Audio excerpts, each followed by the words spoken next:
कि ऐसे प्रवक्ता कम से कम आप या तो इनको हटाइए, ये राष्ट्रीय प्रवक्ता है। लेकिन आप जो बार बार ना जाइए कंप्लेन आपके कांग्रेस में जाकर कंप्लेन करते तो कांग्रेस सुधर गई होती। आज आरजेडी का ना ठेका। हेलो नमस्कार दोस्तों, आज हम बात करने जा रहे हैं बिहार पॉलिटिक्स के बारे में, क्योंकि चुनाव नज़दीक है और गठबंधन की राजनीतिक बिहार में शुरू हो गई और दोनों गठबंधन में दरारें एकदम खुलकर सामने आ गई। कल तो मीडिया के सामने जिस प्रकार से आरजेडी और कांग्रेस ने एक दूसरे पर आरोप लगाया, औकात की बात कर दी, आप सुनिएगा तो आश्चर्यचकित हो जाइएगा। आरजेडी कांग्रेस में क्या ये गठबंधन रहेगा या खत्म हो जाएगा? और बीजेपी का और जेडीयू का भी गठबंधन में कोई अच्छी बात नहीं चल रही है। दोनों में भी मुख्यमंत्री को लेकर, चेहरा को लेकर आप लोग तो सुन ही रहे होंगे, मीडिया पर बवाल चल रहा है। तो दोनों ओर से घमासान है। चलिए कल आरजेडी कांग्रेस के बीच क्या हुआ और जेडीयू और बीजेपी का गठबंधन कैसे ज़्यादा देरी तक नहीं चल सकती है या चुनाव के बाद और भी ज़्यादा घमासान हो सकता है, तो इन सभी खबरों को हम आज जानते हैं। दरअसल बात यह है कि चुनाव नज़दीक है, गठबंधन की राजनीति शुरू हो गई है और पूरे देश की मीडिया का ध्यान अब बिहार पर चला है, क्योंकि चुनाव इस बार सिर्फ एक ही राज्य में है, वो है बिहार।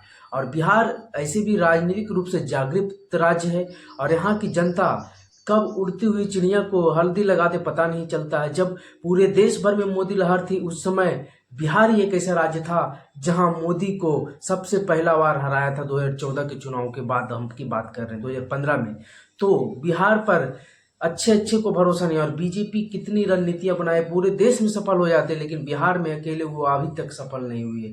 तो ये भी बात रही है। तो बिहार की राजनीति है, देश की मीडिया का ध्यान है और डेली चुनावों को लेकर नई नई खबरें आ रही है और डेली घमासान की बातें भी आ रही है। और उसी क्रम में कल जब एबीपी न्यूज पर संदीप चौधरी जब एक डिबेट कर रहे थे, उसमें आरजेडी के राष्ट्रीय प्रवक्ता कंचना यादव और कांग्रेस के राष्ट्रीय प्रवक्ता अभय दुबे के बीच, पहले वीडियो देख लीजिए। कौन की राष्ट्रीय प्रवक्ता है? अधिकृत प्रवक्ता है। एक बात बताइए, आपके कहने पे हमें निकाला जाएगा? दादागिरी दिखाएंगे आप? और आपके नेता आकर कहे कि नहीं नहीं हम बाद में तय करेंगे, हमने जवाब दिया उनसे, तो भाई सहा नहीं जाता, रहा नहीं जाता, वो तो रूठ जाते हैं। भाई 8-9 महीने हैं तो उस पर हमने जवाब दिया। बाकी आप प्रोग्राम कर रहे हैं, आप करिए। आप कांग्रेस का प्रोग्राम हो रहा है तो आप करिए, लेकिन आप जो बार बार ना जाइए कंप्लेन कर दीजिए। आप लोग बड़ी कंप्लेन, आपके कांग्रेस में जाकर कंप्लेन करते तो कांग्रेस सुधर गई होती। आज आरजेडी का ना ठेका आप तो मत ही लेकर रखिए अबे दुबे जी, ठीक है? हमारे नेता ये चैनल देख रहे होंगे और डेली देखते हैं, उनको मालूम है मैं क्या बोलती हूँ। और सबसे समझदार प्रवक्ता वो कहते हैं हमें, आपको सर्टिफिकेट देने की मुझे जरूरत नहीं है अबे दुबे जी। आप जाकर सर्टिफिकेट अपने पार्टी से लीजिए और अपनी पार्टी में देखिए। आप उनको रिस्पॉन्ड करने दीजिए। सर्टिफिकेट देंगे, 1 मिनट कंप्लेन करेंगे हमारी, हमसे निकलवाएं। संदीप जी बोलिए। कुछ भी बोले, इनके नेता आकर गठबंधन खराब करे। प्रतिकार जी देखिए, ठीक है। अब उनको देख लिए होंगे किस प्रकार का घमासान हुआ, औकात की बात चली आई। दोनों एक दूसरे के मुख्यमंत्री बनाने के लेकर, क्योंकि सचिन पायलट जब बिहार आए थे पटना, तो उन्होंने ये कहा दिया कि चुनाव के बाद डिसाइड होगा कि मुख्यमंत्री कौन होगा। और उससे पहले तेजस्वी यादव ने खुद को अपने आप को मुख्यमंत्री घोषित कर लिया था जब उन्होंने मांझियों का एक सम्मेलन बुलाया था पटना में। तो इसी बीच घमासान मचा हुआ है और कांग्रेस इस बार प्रेशर पॉलिटिक्स में आरजेडी को छोड़ नहीं रही है, क्योंकि जिस प्रकार से कांग्रेस ने अभी पप्पू यादव को साथ किया है, दूसरी ओर कन्हैया कुमार जो पूरे पद यात्रा कर रहे हैं, दोनों से प्रेशर पॉलिटिक्स दिलवा रहे हैं। किस पर? आरजेडी पर किस लिए? क्योंकि पप्पू यादव भी यादव हैं, तेजस्वी यादव भी यादव है। पप्पू यादव ने निर्दलीय आरजेडी के मना करने पर भी चुनाव लड़ा पूर्णिया से और जीता। राहुल गांधी वहां प्रचार करने के लिए नहीं गए, सिंपैथी बना। और जब अहमदाबाद में गुजरात के कांग्रेस की राष्ट्रीय कमेटी की बैठक हो रही थी, उसमें भी पप्पू यादव को बुलाया गया था, गिने चुने लोगों को बुलाया गया था, उसमें भी ये दोनों तो है ही। और अभी एक नया बिहार में आईपी गुप्ता, जिन्होंने पटना में लाख की संख्या में गांधी मैदान भर दिया, वही गांधी मैदान जो प्रशांत किशोर के समय सिर्फ कुर्सियां ही दिख रही थी उनकी रैली में, वही गांधी मैदान में जब आईपी गुप्ता ने रैली किया तो सिर्फ लोग ही लोग दिख रहे थे। और वो कांग्रेस से जुड़े रहे हैं, राहुल गांधी से जुड़े रहे हैं। हालांकि कांग्रेस से भी इस्तीफा दे चुके हैं, लेकिन उनकी जो सिंपैथी है वो राहुल गांधी के साथ है और उन्होंने अपना एक पार्टी भी बना लिया। हो सकता है चुनाव में वो कांग्रेस के साथ मिलकर आरजेडी इंडिया गठबंधन में जाएं और उनके जाने के बाद और भी कांग्रेस मजबूत स्थिति में प्रेशर पॉलिटिक्स कर सकती है। तो इसलिए प्रेशर पॉलिटिक्स के माध्यम से कांग्रेस भी आरजेडी पर पूरी तरह से प्रेशर बनाई हुई है। और जब प्रवक्ता दोनों लड़ गए हैं, एक महिला प्रवक्ता और एक जेंट्स, दोनों कांग्रेस और आरजेडी की, क्या मतलब गठबंधन की बातें कही जा, जब नेशनल मीडिया पर आकर दोनों लड़ रहे हैं तो आरजेडी सुरक्षित नहीं है अपने आप में। और कांग्रेस जिस प्रकार के अपने आप को इस पर मजबूत करने के लिए सेल्फ डिपेंड के मूड में जा रही है, बड़े बड़े नेताओं का दौरा हो रहा है, राहुल गांधी खुद पटना कई बार आकर चले गए हैं और राहुल गांधी भी इस पर पूरी तरह से ध्यान दिए हुए बिहार की राजनीतिक में।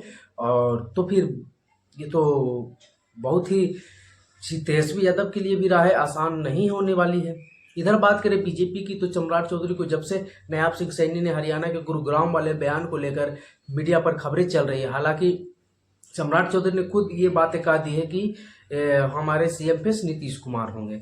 उसके बाद भी बिहार में ये जो खबरें हैं चलना रुक नहीं रही है और बीजेपी जेडीयू में भी तो घमासान है इस सीटों को लेकर। जिस प्रकार की दलों की संख्या है और मुकेश सहनी के आने की बातें कही जा रही है, अगर वो आते हैं तो और भी सीट बंटवारे को लेकर घमासान हो जाएगा और नीतीश कुमार की तबियत को लेकर तरह तरह की सवाल खड़े की जाती है।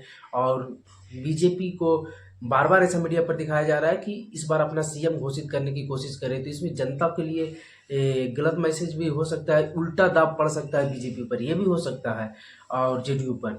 तो इन सभी के भी जेडीयू और बीजेपी के भी रिश्ते अभी अच्छी तरह से है नहीं है। चिराग पासवान का भी एक बयान जो उन्होंने कहा था कि बिहार में कानून व्यवस्था भी अच्छी नहीं है, जिसको लेकर भी काफ़ी बवाल मचा था। जीतन राम मांझी ने भी बीच बीच में अपना बयान देकर एनडीए को आसाज करते रहते हैं।